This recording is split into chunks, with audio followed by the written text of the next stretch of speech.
Welcome to the Javelina Jundred 100-mile prep series. On October 31st, 2026, I'll be running the Javelina Jundred 100-mile ultramarathon, one of the most popular ultramarathons in the United States. The race is held on a 20-mile rolling single-track course in the beautiful McDowell Mountain Regional Park near Fountain Hills, Arizona. The route has runners ascending and descending about 6,000 feet total. Over the next 20 weeks, I'll be showing you how I prepare for my first ever 100-mile race. You know it's a speed session when the hat's got to go backwards.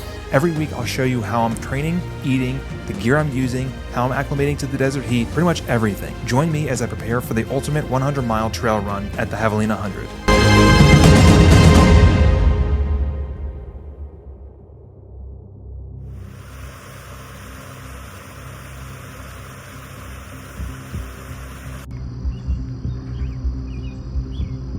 Welcome to episode 1 of Javelina Jundred Prep.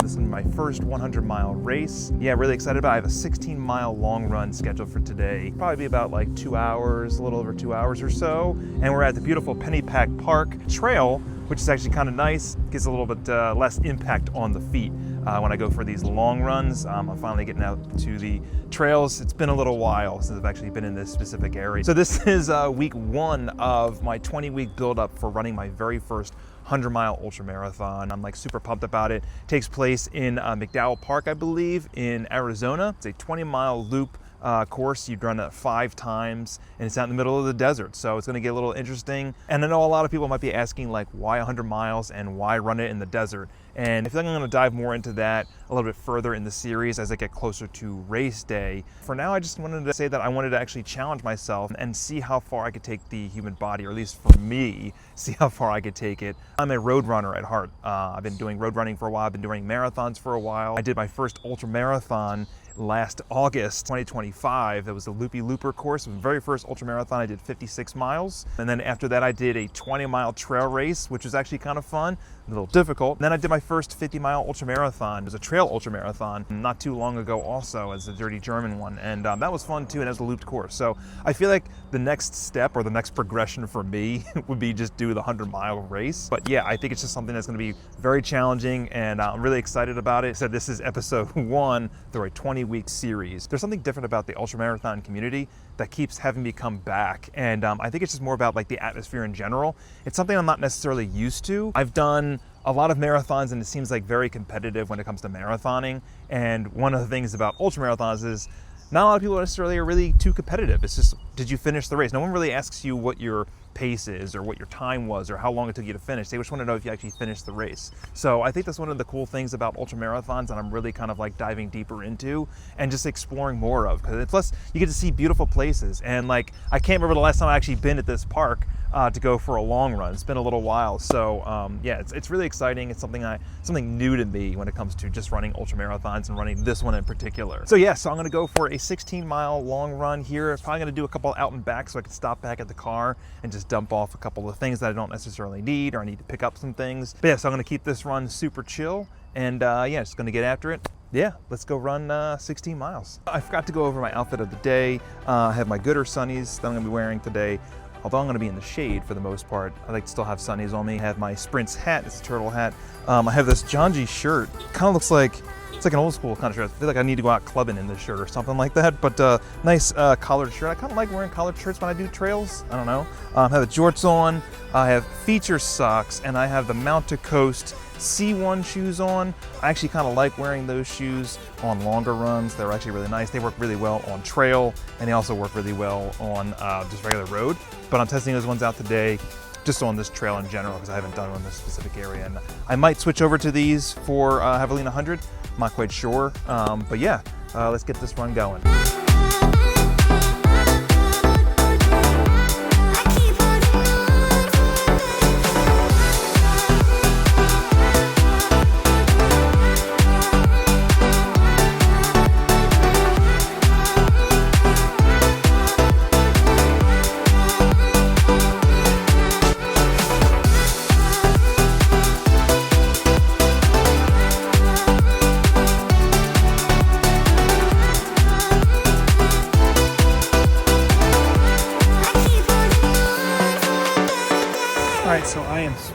out some water bottles, picking up a fresh water bottle here, just has water in it.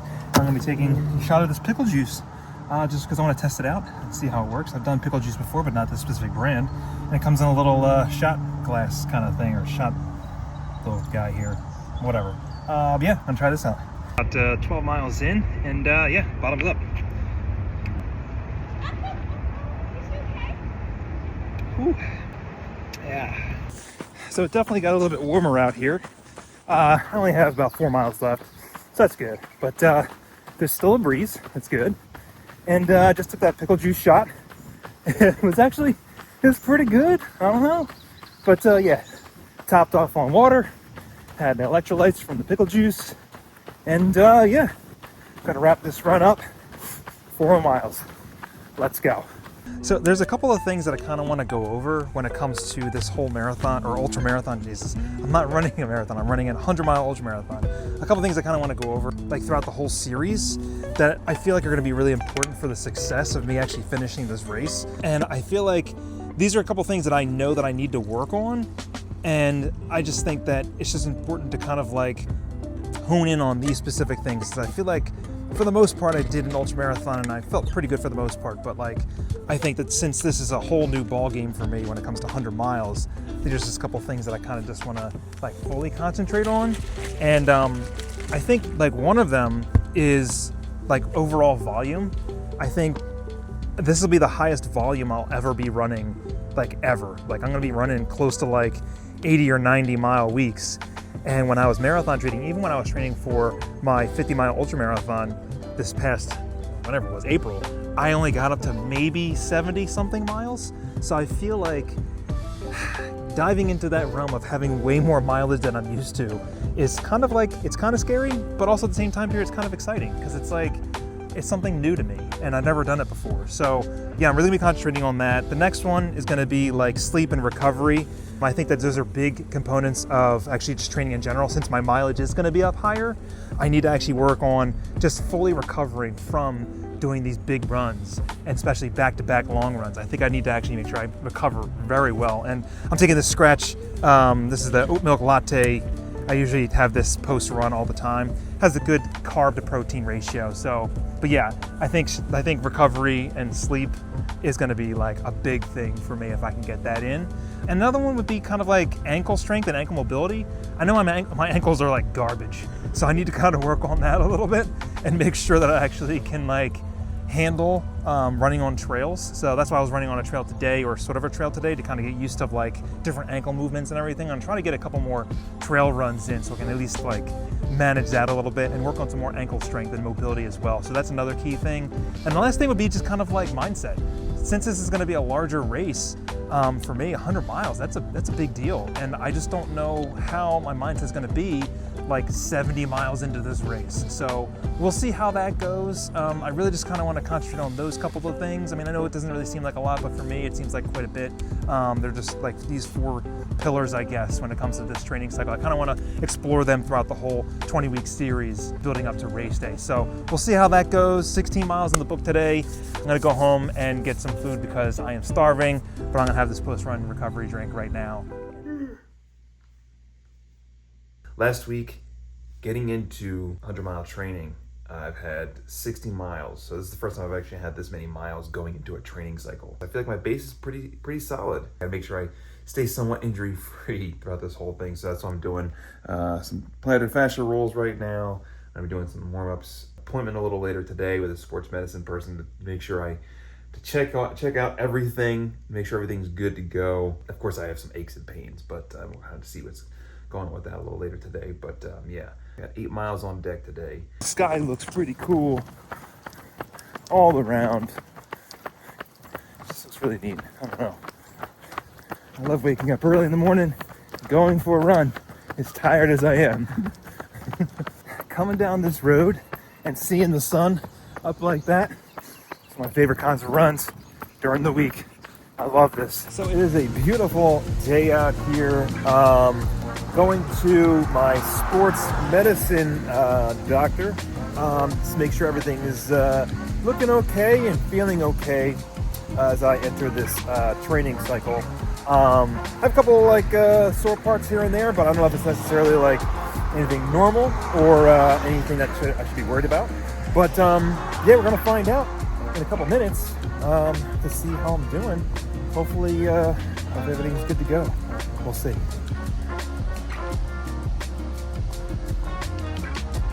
Okay, so good news, bad news. Good news is nothing's broken. There's no issues there.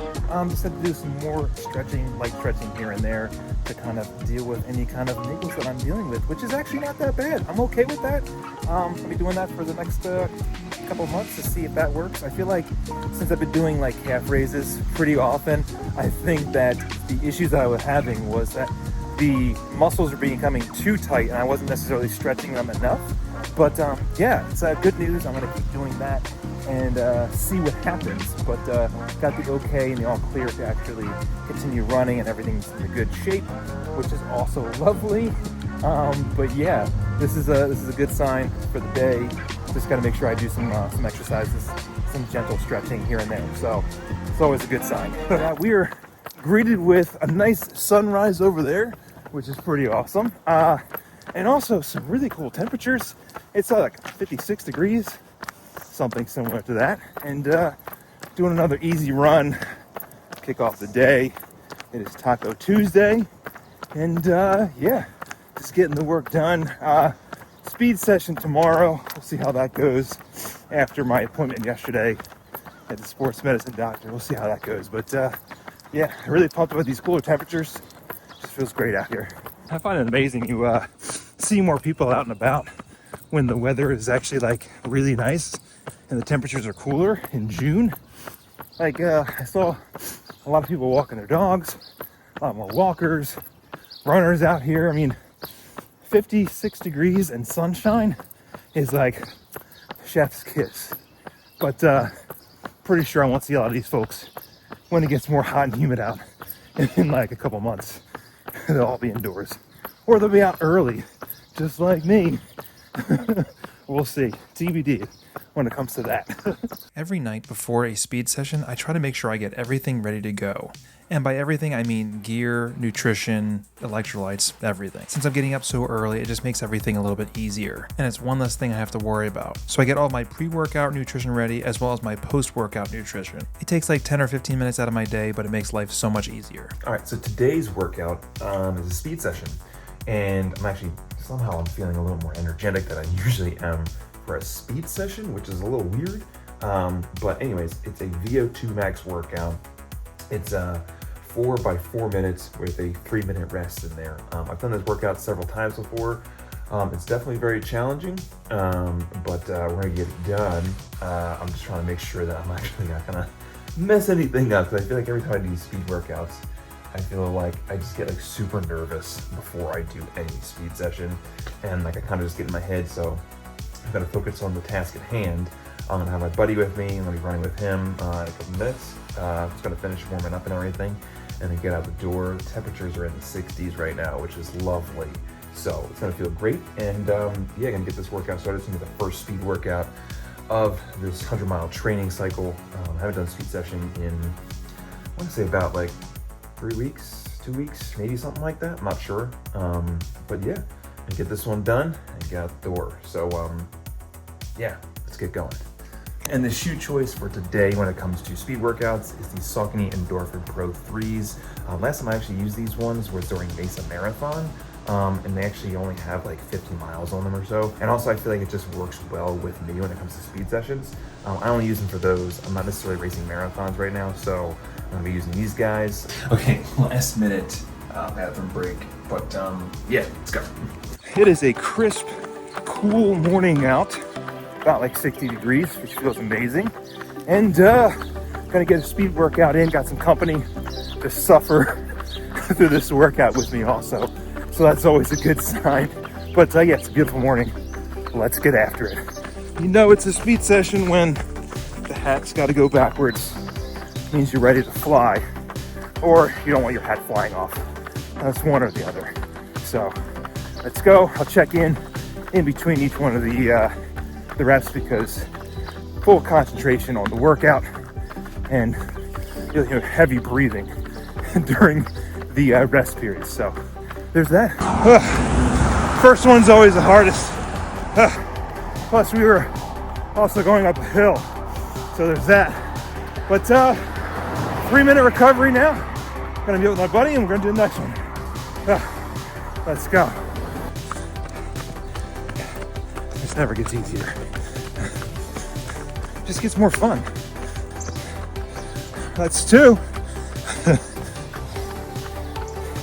Does that one feel any better? Yeah. I know. Not finishing on a hill is better. That's halfway, so only 2 more to go. Ooh. And look, they have their sprinklers on out there. That's 3 down. 1 more to go. I think my buddy's gonna bail on the last one, which is fine. Got to go at it alone. Whew. Let's go. Last one incoming. Whew. And the last one is now done. Wow. That one had more hills on it than I remember. But felt okay. As good as I was going to feel during that. Now I have 3-minute cooldown. And then the actual cooldown begins after that. Oh, man. I definitely felt like I was flying though. This felt really good out here, so it's a good sign. For the first week, 100-mile training, so confidence booster for sure. I think as the temperatures get warmer, not today, but as they get warmer, I'll have to bring a water bottle with me with some electrolytes because I think I'm gonna need it. I'm gonna be sweating a lot more. But today was nice and cool. It was nice. So it's quite the change. And yeah, another one done. Man, you know what? I love this time of year. The sun's coming up. Man, it is like beautiful out here. Not running in the darkness like I used to like months ago. Okay, so I'm in the middle of a strength session right now. I'm trying to keep it super simple. I feel like having strength training still incorporated in ultramarathon training is super duper important. So like I said, I'm keeping things somewhat simple, just doing 3 different movements, trying to cut back on what I normally do just so I can kind of fit it in and not get like too burnt out, I guess, and do too much. I know it's only the first week, but again, I want to try to keep it simple from the beginning all the way to the end. There's one more thing that I've been working on quite a bit, and I kind of want to dive deeper into it, but I feel like it's something that's super important for runners and just trail runners in general, and it's something that's actually very difficult and kind of new to me. But we're not going to go over that today. We'll go over that in the next episode. I'll see you in episode 2. I may fail a million times, but I'm stubborn as fuck, and I'll never